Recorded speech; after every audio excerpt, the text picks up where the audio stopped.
Hey everybody!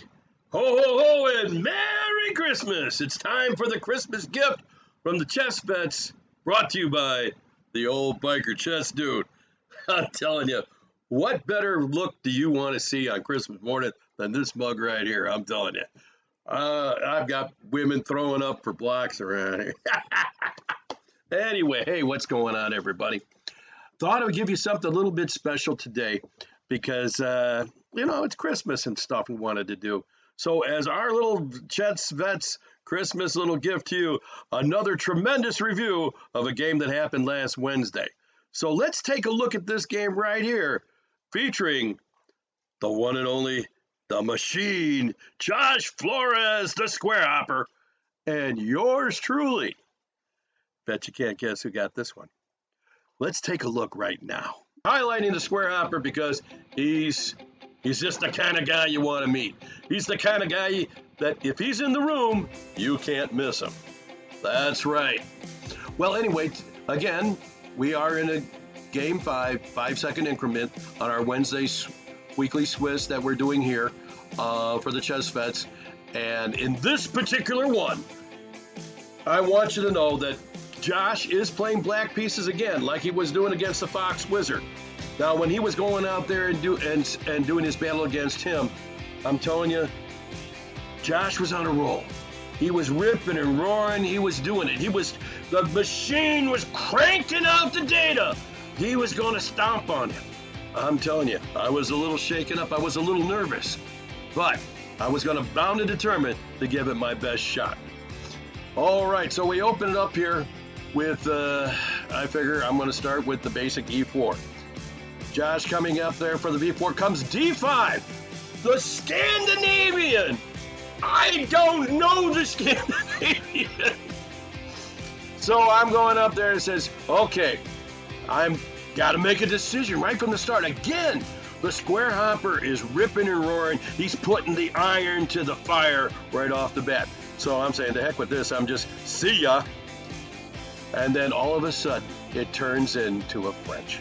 I'm telling you, Josh is the master of the French. And in fact, the Squarehopper would like to challenge you against anybody playing white against his French. Because I'm telling you, when he's on a roll, the French will, je te sais quoi, joli he's just ripping and roaring. He'll smash you with a French roll. He's good at it. He's good at the French, I'm telling you. So now I'm figuring, okay, I got to start defending myself.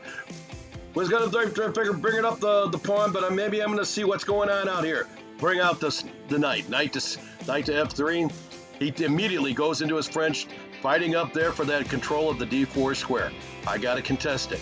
The knight goes off, and as we're starting up here, as we can tell, the battle for the French is getting a little different. Here, I was a little surprised.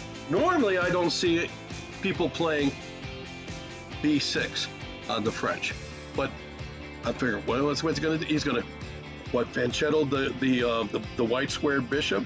Could he bring it out over here to the A6? Well, maybe not off the bat, because the knight is now unprotected, giving some unexpected pressure on the black position. We'll see how far it goes from here. He brings up the bishop for protection. He's not going to let it go for free, that's for sure. High castle, he takes a pawn.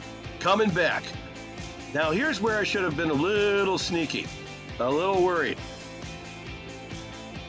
The machine's got a plan. He's going to do it. He's going to hit me hard, and he's going to giggle while he does it. And did he do it? Yes, he did. Knight takes E5. Tremendous move. He's going to exchange off my bishops, and he gets rid of his supposed, the French, the white square bishop is not so cool because it's stuck behind its pawn. But he gains a pawn out of the whole deal. Now I'm stuck here. What am I going to do? Should I should I try to capture the knight? Lose the bishop? I don't know. It could go into an open position. Get rid of the bishop. He comes back. I'm down a pawn. Son of a gun. Okay, what else can I do besides try to do my best to keep things rolling? Put out the bishop. Let's get some power down those dark squares up here. The C file is now open. A perfect point to start putting pieces on the C file. Josh realizes this. It is It is a child should know this. Rooks belong on open files. That's where he's found it. Looking great. I'm taking up the knight. Develop some pieces. Got to keep going. Black is starting to try to get his pieces going. Now here's the only one point that goes up there. I would say this position is probably a little bit equal, maybe a little bit more on the black side. I'm not sure, because right here, Black's getting he's got space in there. We're fighting for control. He's got an open spot over here on the E4 square, but I'm still defending it. But the thing is, I got my king castle, and Black does not. Black is still in the center of the board. This could be a tactic or something that could prove to be a problem to him later on. Let's see how it goes from there. I have to challenge him on the C file. We keep going up there. He's moving out the bishop. Black has got to get in that king safety. He is not a fool. He knows that king safety is needed. All right, but I'm seeing the problem. Now remember, I've got to try. I'm a pawn behind. I got to try to get something going up here to get him a little off balance. All right, one of my bonuses, I got a bishop that's got a control down here. I've got a little bit of that. I've got a rook that's developed. I still got something in the center. I figure it's time to do a little something to see if I can throw him off. Knight to B5. All of a sudden, the control upon the dark squares is starting to get a little something here. Control is being contested on the C file between the two rooks. The bishop is still barreling down on this diagonal, and now the knight has come in to add additional power upon the C7 and the D6 square. Does Black castle? Does he let me get things going? I'm not sure what's going on out here. This has got some tension, my friends. Yes, it is. Let's continue on, see where it goes from here. Black cannot have a white piece on the C file. I recapture with the queen. Now I have a little bit of uncontested control, and I'm looking at this C7 square. It's only protected by one piece, the queen. I got the knight, I got the bishop, and the queen on this file. That could give him some problems. So what does Black do? Black's thinking of something up here. Now this is a move that kind of surprised me. A6. He does not want my knight standing there. Let me tell you, in my thing, the knight was going to stand there anyway. But it is a pain in the butt. If the knight gets planted into a situation where he gets a good post somewhere, this could be a long-term thorn in his side. All right. I've got to do something that's going to be beneficial, try to help out for the white pieces. I got to take away Black's castling rights. If I can do that, I've got a chance. Check. Knight C7. He's not taking this one back, otherwise he loses the queen. Kings cast a move. We've taken away Black's castling rights. This is completion of objective number 1. I'm still down the exchange, but I mean the material, but we still got some things going up here. I got some points. Now look at this with there. Now coordination of pieces. Let's take a look and evaluate the here. I got all my minor pieces out on the board being developed towards the enemy camp. I've got one piece in the enemy camp. Black's pieces, although some of them are developed, he has a rook that's stuck in the corner. And it's going to take 2 or 3 moves just to get him out. This could be a possibility. Now, let's see what we can do with it. I see an opportunity and I figure, okay, I'm going to try taking back my pawn. Let's see where it goes from here. Maybe things will start looking up. He says, nope, I'm sorry, my friend. You're going to be, you're going to lose your knight because how are you going to protect them? Oh, man. That sounds pretty bad. So I had to dink around and dink around and dink around. And then I came up with a plan. Here's the plan. Go over here. Black's back rank is in trouble. It's in trouble.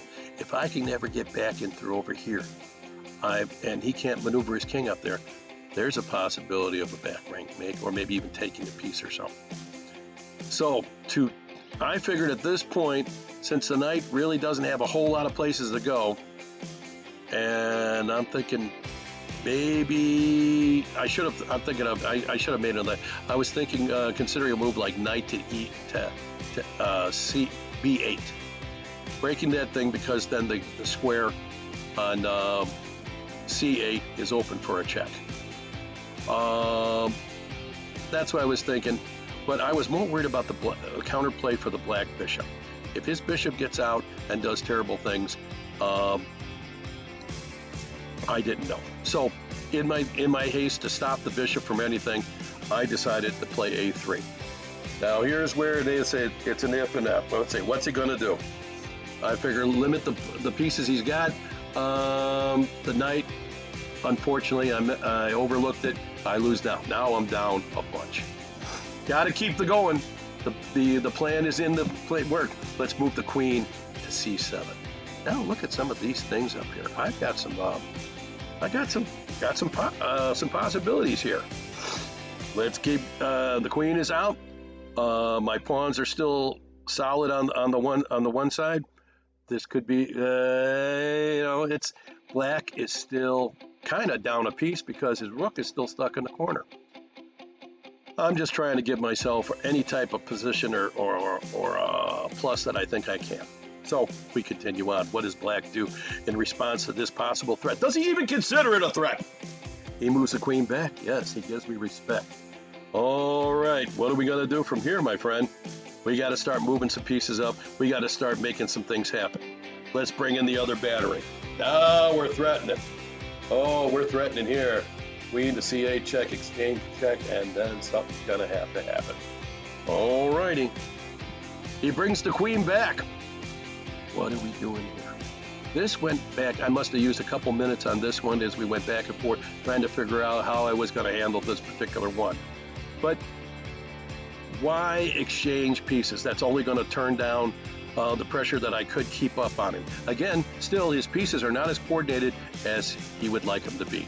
So let's just back up. Back up. I'm not going to give it to him. His knight still can't jump around a whole lot of places. Let's see what he's got. He decides he's going to try to make a way for his queen, or maybe stop my knight from going out to G5. G5 might have been a big of a pain in the ass than I ever thought it would be. But we continue on. One thing he didn't count on. He overlooked that his queen is going to get skewered. Rook to C8 double exclam. Oh my gosh, there goes the queen. He pushes up, figuring I can do something, but there is the intermezzo move. Rook takes queen check. Bishop takes, bishop check. King goes out. Oh, now how the tables have turned. I've got a queen and two pieces for, oh my goodness. Can this happen? I'm still down some pieces again, but things are getting a little bit testy, a little bit shaky. Let's see how we can do it up there. I'm surprised I got that attack off. My heart's pounding. It's pounding as the clock keeps ticking by, telling me that life and this game and victory is fleeting. Let's go and try to start exchanging off some other pieces that might be protecting his king. He takes. Bishop takes to pin the knight, so the knight hopefully is not going a whole lot of places. All of a sudden, things are starting to look up a little bit for me. The pawn on F7 is looking a little bit weak. The bishop has got not a whole lot of places to go. Look at this. Even if he gets on this line, he still does not have a lot of places to go. He moves the king up. Doesn't want to be pinned. Good move. I decide it's time to, now that the knight can try jumping around, let's try to limit the scope of his knight and take away that position. He brings up the rook. I drop back, attack the rook. Rook jumps back. Now it's time to play the only left card I got left in the pile. Let's try moving some pawns. His pieces that are tied up, the bishop being blocked in by his own pieces, the rook being blocked in by his bishop, and the knight nowhere to really go. Can this be something that we want? He moves up more pawns. Josh is really trying to rip this apart. I'm keeping the pawns going. He comes up. I can't keep it anymore. I gotta let him go. Knight comes out. But still, the rook is stopped, but the bishop now has got a way out. Okay, let's put the pressure on the bishop and the pawn. He takes, I push. Now we've got something going. The queening square is a dark square, which my bishop is currently going on and protecting. I've got a queen over here. The knight is a little bit out of play. Let's see what we got.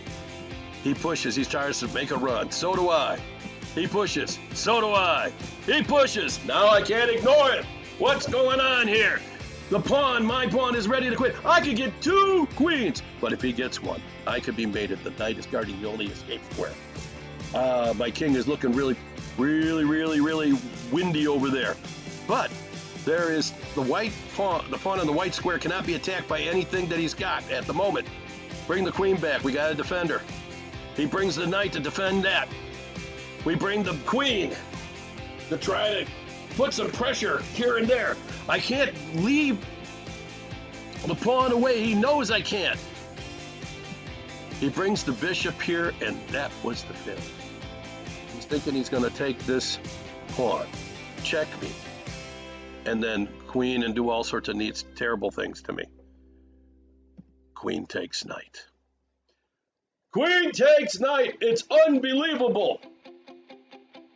Black at this point has got a lot of problems. He can't bring the rook to stop my to protect his pawn. He can't block.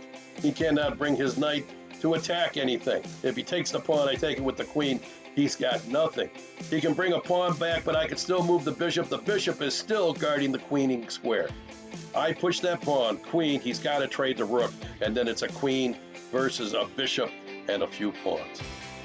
Unbelievable at this particular point. Time was running out, and the mighty Squarehopper, with my heart pounding in my mouth, decides to resign. What a tremendous, tremendous game. A gentleman as he is at all times, he congratulated me on the win. The man, he's got class all the time. I am telling you, every game you play with the Squarehopper is something you want to write home about and put it down on the books. I really appreciate the opportunity. It was a tremendous game. Gosh, what more can I say about it? All this is at Chess Vets at Elite Chess. You gotta be there, my friend. I'm telling you, that was an exciting game. And whenever you play somebody who's a lot stronger than you are, you feel nervous. I know I was, like I said, little jittery. If they got the butterflies going, you're always you're on tense. You're tense. You're like a long-tailed cat in a room full of rocking chairs. You just don't, man, you're watching, your head's bobbing in and out, your head's, your eyes on a swivel. You're just trying to look and see if you can just make it through the game. And you're praying, oh man, I'm probably going to lose, but at least don't let me embarrass myself. But I'm telling you, I was delightfully surprised. I'd like to thank the Squarehopper for playing me during the game and giving me his best shot. I also told him, I says, hey, thanks for letting an old man win. He says, I ain't letting nothing, which is a nice little thing. So I hope your Christmas and your New Year's is going to be great. We're going to have some more games coming up on Wednesday, and I'd like to be reviewing yours. Join us if you will. Pass the word around. Let it go forth from this time and place that Chess Vets on Wednesday and Elite Chess is available. Calling all veterans, come on, shoulder to shoulder with my brothers and sisters out there. You know who you are. So anyway, I'm going to get back to some Christmas celebration myself. I just hope and wish you peace, love, and happiness, and more chess. You got to have it. We'll be seeing you at the next one. Bye, everybody.